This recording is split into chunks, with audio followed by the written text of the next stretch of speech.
ഇടക്കിളിക്കൂട്ടം ഭാഗം 8. അയ്യോ അമ്മ, അമ്മ, എന്താ എന്താ പറ്റിയത്? അവൾ കരഞ്ഞുകൊണ്ട് അമ്മയെ കുലുക്കി വിളിച്ചു. സുധ കണ്ണു തുറന്നില്ല. അമ്മ, അമ്മ കണ്ണു തുറക്കമ്മേ. അവൾ അലറിക്കരഞ്ഞു. ശബ്ദം കേട്ട് ആളുകൾ ഓടി വന്നു. എന്താ എന്താ മോളെ പറ്റിയത്? അവൻ തിരക്കി. അമ്മ വിളിച്ചിട്ട് എഴുന്നേൽക്കുന്നില്ല, അവൾ കരഞ്ഞുകൊണ്ട് പറഞ്ഞു. അവർ വന്ന് സുധയെ വിളിച്ചു. ഒരാൾ അല്പം വെള്ളമെടുത്ത് മുഖത്ത് തളിച്ചു. സുധ ഒന്ന് ഞരങ്ങി. എല്ലാവർക്കും ആശ്വാസമായി. മോൾ പേടിക്കണ്ട, അമ്മയ്ക്ക് കുഴപ്പമൊന്നുമില്ല. ശേഖര, നീ പോയി ഒരു വണ്ടി ഇടിച്ചുകൊണ്ട് വാ, ഉടനെ ആശുപത്രിയിൽ എത്തിക്കണം, ഒരാൾ പറഞ്ഞു. കേട്ട ഉടനെ അയാൾ ഓടി. ആശുപത്രി വരാന്തയിലെ ചെയറിൽ കരഞ്ഞുകൊണ്ട് അനു ഇരുന്നു. അടുത്ത വീട്ടിലെ സുലു അവളെ പറഞ്ഞ് ആശ്വസിപ്പിക്കാൻ ശ്രമിച്ചു. പഞ്ചായത്ത് പ്രസിഡന്റ് വത്സനും സോമനും മാറി നിന്ന് അനുവിനെ നോക്കി. സുധ ചേച്ചിക്ക് എന്തോ കാര്യമായിട്ട് അസുഖമുണ്ട്, അതാ ഐസിയുലേക്ക് മാറ്റിയത്, വത്സൻ പറഞ്ഞു. ഞാൻ ഡോക്ടറോട് സംസാരിച്ചപ്പോൾ ഓപ്പറേഷൻ വേണ്ടി വരും എന്നൊക്കെ പറഞ്ഞിരുന്നു, സോമൻ പറഞ്ഞു. ഓ എൻ്റെ ദൈവമേ, ആ കൊച്ചിൻ്റെ ഒരു വിധി. ഒറ്റയ്ക്ക് ആ കൊച്ചി എന്ത് ചെയ്യാനാ? താടിക്ക് കയ്യും വെച്ച് വീണ് പറഞ്ഞു. നമുക്ക് ഈ വിവരം നീലയുടെ മുതലാളി അറിയിച്ചാലോ? സുമ ഒരു അഭിപ്രായം പറഞ്ഞു. കണക്കായി, ഇക്കാര്യം പറഞ്ഞങ്ങോട്ട് ചെന്നാൽ മതി.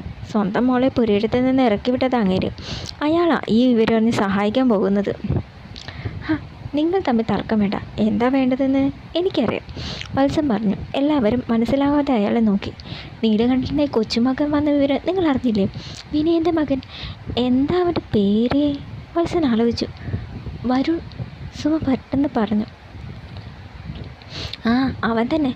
അവനെ വിളിച്ച് കാര്യം പറയാം, അവനെന്തായാലും വരാതിരിക്കില്ല, വത്സൻ പറഞ്ഞു. കഴിഞ്ഞ ഒരു ദിവസം അവൻ വന്നിരുന്നു ഇവിടെ. രണ്ടാൾക്കും കുറേ സമ്മാനങ്ങളൊക്കെ ആയിട്ടാണ് വന്നത്. അവൻ അറിഞ്ഞാൽ പറന്നു വരും, എല്ലാവരും പറഞ്ഞു. അവൻ്റെ ഫോൺ നമ്പർ ആരുടെയെങ്കിലും കയ്യിലുണ്ടോ?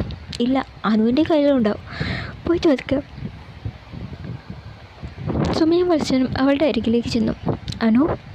അനുരാധ മുഖമുയർത്തി അവരെ നോക്കി.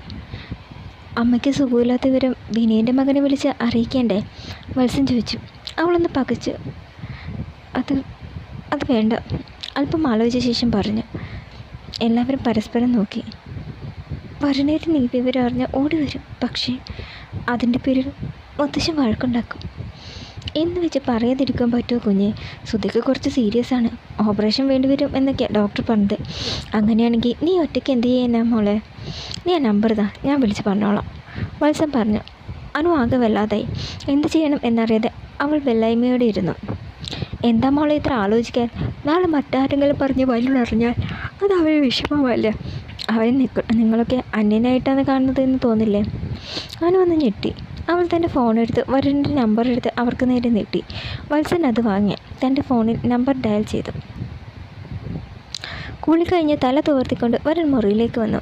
ആവി പറക്കുന്ന ചായയുമായി ശിഖ മുറിയിലേക്ക് വന്നു. നീ എൻ്റെ അനിയത്തി തന്നെ, ഞാൻ കരുതിയതേ ഉള്ളൂ ഒരു കപ്പ് ചായ കിട്ടിയിരുന്നെങ്കിലെന്ന്. അവൻ ചായ വാങ്ങിക്കൊണ്ട് പറഞ്ഞു. അല്ല, എവിടെ പോയതായിരുന്നു ഇന്നലെ? ശിഖ ചോദിച്ചു. അപ്പച്ചി അനുവിനെയും കാണാൻ. ശിഖയുടെ മുഖം വിടർന്നു. അപ്പം അപ്പച്ചി എവിടെയുള്ളതെന്നാ കണ്ടെത്തിയോ? അവൾ ആകാംക്ഷയോട് ചോദിച്ചു. എവിടെയാണ് അവരുള്ളത്? അവർക്ക് സുഖം തന്നെയല്ലേ? അവരിപ്പോൾ അമ്മാവൻ്റെ നാട്ടിലൊരു വീട്ടിൽ വാടക വീട്ടിലാണ് താമസം. അനുവിന് അവിടെ കലാകേന്ദ്രത്തിൽ ഒരു ജോലി കിട്ടിയത്രേ. അവളെ കുറച്ച് ഡാൻസും പാട്ടുമൊക്കെ പഠിച്ചിട്ടുള്ളതല്ലേ? വളരെ ചായ കുടിച്ചുകൊണ്ട് പറഞ്ഞു. ശിഖയുടെ മുഖം വിടർന്നു. ആശ്വാസമായി. ഇത്രയും നാളും അവരെക്കുറിച്ച് ഒരു വിവരമില്ലാതെ ഞാനും അമ്മയൊക്കെ വിഷമിക്കുകയായിരുന്നു. ഇപ്പം സമാധാനമായി, ശിഖ പറഞ്ഞു. വരുൺ അത് കേട്ട് പുഞ്ചിരിച്ചു.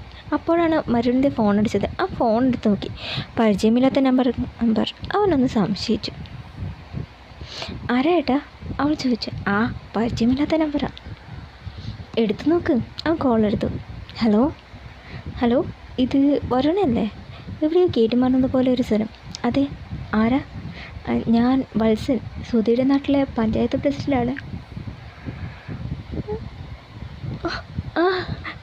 എന്താ ഈ സമയത്ത് വിളിച്ചത്? എന്തെങ്കിലും പ്രശ്നമുണ്ടാവും? അവൻ പരിഭ്രമത്തോടെ ചോദിച്ചു. അത് സുധ ഒന്ന് ബോധം കെട്ടി വീണു. ഞങ്ങളെല്ലാവരും കൂടി അവരിവിടെ അടുത്തുള്ള ആശുപത്രി കൊണ്ടുവന്നിരിക്കുക. വരഞ്ഞിട്ട് എന്ത്? അപ്പച്ചിക്ക് എന്താ പറ്റിയത്? അവൻ ആശങ്കയോട് ചോദിച്ചു. അത് കുറച്ച് സീരിയസ് ആണ്. വരണമെന്ന് ഇവിടം വരെ എത്തിയിരുന്നെങ്കിൽ.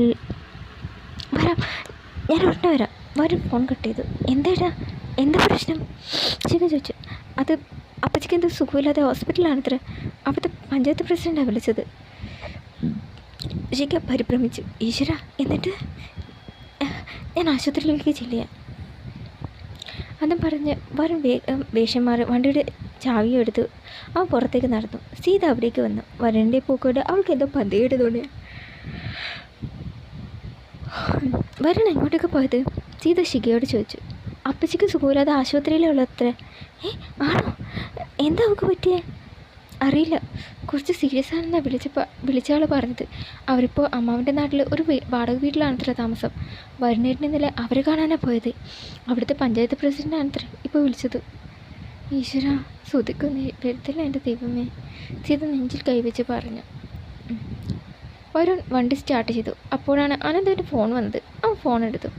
ഹലോ വരുൺ, ഞാനൊരു കാര്യം പറയാൻ വിളിച്ചതാ.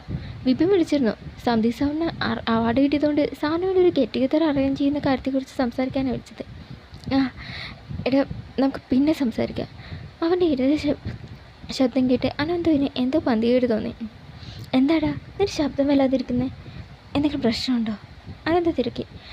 അത് എടാ, അപ്പച്ചി ഹോസ്പിറ്റലിൽ അഡ്മിറ്റ് ചെയ്തിരിക്കുക. എന്ത്? എന്താ നെറ്ററോട് ചോദിച്ചു. എന്താ അപ്പച്ചിക്ക് പറ്റിയേ? അറിയില്ല. അനു വരുമ്പോൾ തറയിൽ ബോധം കെട്ട് വീണ് കിടക്കുകയായിരുന്നു അത്രേ. അടുത്ത വീട്ടിലുള്ളവർക്ക് ചേർന്ന് ആശുപത്രിയിൽ എത്തിച്ചത്. ആരെ നിന്നെ വിളിച്ചത്? അനുവാണോ? അല്ല, അവിടുത്തെ പഞ്ചായത്ത് പ്രസിഡൻ്റാണ്. ഉടനെ അങ്ങോട്ട് എത്തണമെന്ന് അയാൾ പറഞ്ഞത്. വരും, നീ ധനിച്ചു പോകണ്ട, ഞാൻ വരാം. നീ ആൾത്തറി കാത്തു നിൽക്ക്. അനന്തു അതും പറഞ്ഞ് ഫോൺ കട്ട് ചെയ്ത് പുറത്തേക്ക് നടന്നു. പാർക്കിങ്ങിൽ വണ്ടി നിർത്തി വരുണും അനന്തവും ഇറങ്ങി. റിസപ്ഷനിൽ ചെന്ന് അന്വേഷിച്ചതും അവർ മുകളിലേക്ക് ചെന്നു. ICUവിന് മുമ്പിൽ കരഞ്ഞു തളർന്നിരിക്കുന്ന അനുവിനെ കണ്ട് ഇരുവരും നിന്നു. അവരെ കണ്ടതും അവൾ കരഞ്ഞുകൊണ്ട് ഓടിച്ചെന്നു. വരുണേട്ടാ, എൻ്റെ അമ്മ, അവൾ കരഞ്ഞുകൊണ്ട് പറഞ്ഞു. കരയാതാനു, അപ്പച്ചിക്ക് ഒന്നുമില്ല. അവൻ അവളെ ചേർത്ത് പിടിച്ച് പറഞ്ഞു. അവൾ അനന്തുവിനെ നോക്കി. അവനും വല്ലാത്ത സങ്കടത്തിലായിരുന്നു.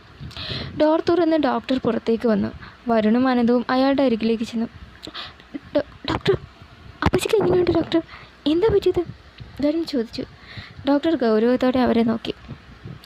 പേഷ്യൻറ്റിൻ്റെ വയറ്റിലൊരു മുഴയുണ്ട്. എത്രയും പെട്ടെന്ന് ഓപ്പറേഷൻ നടത്തണം. പലതവണ പറഞ്ഞപ്പോഴും ഓരോ കാരണങ്ങൾ പറഞ്ഞ് ഇവർ ഒഴിഞ്ഞു മാറുകയായിരുന്നു. ഇനി വെച്ചുകൊണ്ടിരിക്കാൻ പറ്റില്ല. അങ്ങനെ ചെയ്താൽ അത് ആപത്താണ്. ഓപ്പറേഷന് 2 ലക്ഷം രൂപ കെട്ടിവെക്കണം. വരുണൊന്നും നെട്ടി. പിന്നെ അനുവിനെ കോപത്തോടെ നോക്കി. ഡോക്ടർ, ഓപ്പറേഷൻ നടക്കട്ടെ. പണമൊന്നും ഒരു പ്രശ്നമില്ല. പറ്റിയാൽ നാളെ തന്നെ നടത്താം. വരുൺ പറഞ്ഞു. ശരി, എന്നാൽ ബാക്കി ഏർപ്പാടുകൾ ചെയ്യാം. അന്നും പറഞ്ഞ് ഡോക്ടർ നടന്നു. അവൻ അനുവിനെ നോക്കി. അനു, ഇങ്ങനൊരു കാര്യം ഉണ്ടെങ്കിൽ നീ എന്തുകൊണ്ടാണ് എന്നോട് പറയാതിരുന്നേ? വരുൺ ദേഷ്യത്തോട് ചോദിച്ചു. വരുണേട്ടാ, ഞാൻ അമ്മയുടെ ഓപ്പറേഷന് വേണ്ടി വരുണേട്ട് കഴിഞ്ഞത് പണം വാങ്ങിയെന്ന് അറിഞ്ഞാൽ മുത്തശ്ശൻ വീണ്ടും പ്രശ്നം ഉണ്ടാക്കുമെന്ന് കരുതിയാണ് ഞാൻ ഈ വിവരം മറ്റേട്ടോട് മറച്ചു വെച്ചത്. അവന് കരഞ്ഞുകൊണ്ട് പറഞ്ഞു. ആരെന്ത് പറഞ്ഞാലും എനിക്ക് പ്രശ്നമില്ല. അപ്പച്ചിയുടെ ഓപ്പറേഷനുള്ള പണം ഞാൻ അടച്ചോളാം. എത്രയും പെട്ടെന്ന് ഓപ്പറേഷൻ നടത്തണം. അതും പറഞ്ഞ് വരുൺ നടന്നു. സിസ്റ്റർ വന്ന് ഓപ്പറേഷൻ മറ്റന്നാൾ നടത്താം എന്ന് പറഞ്ഞു. എല്ലാവരും ഇവിടെ നിൽക്കണമെന്നില്ല, സിസ്റ്റർ പറയുന്നു. അനന്തു വരുണിൻ്റെ അരികിലേക്ക് ചെന്നു. വരുൺ, അനുവിനെ ഇവിടെ തന്നെ ഇങ്ങനെ നിർത്തി ശരിയാമോ? വീട്ടിലേക്ക് പോയിക്കാളാൻ പറഞ്ഞതല്ലേ സിസ്റ്റർ? എവിടെയാണ് അവളെ നിർത്തുക? വേറെ എവിടെ? പൂമംഗലത്ത് തന്നെ. അനന്ത നെറ്റി. നിൻ്റെ മുത്തശ്ശൻ? അതൊന്നും എനിക്ക് പ്രശ്നമില്ല. മുത്തശ്ശൻ എന്ത് വേണമെങ്കിലും പറഞ്ഞോട്ടെ. ഞാൻ വീട്ടിലേക്ക് പോകുമ്പോൾ അവളും ഉണ്ടാകും. ദൃഢനിശ്ചയത്തോടെ പറഞ്ഞ് വരുൺ നടന്നു. തുടരും.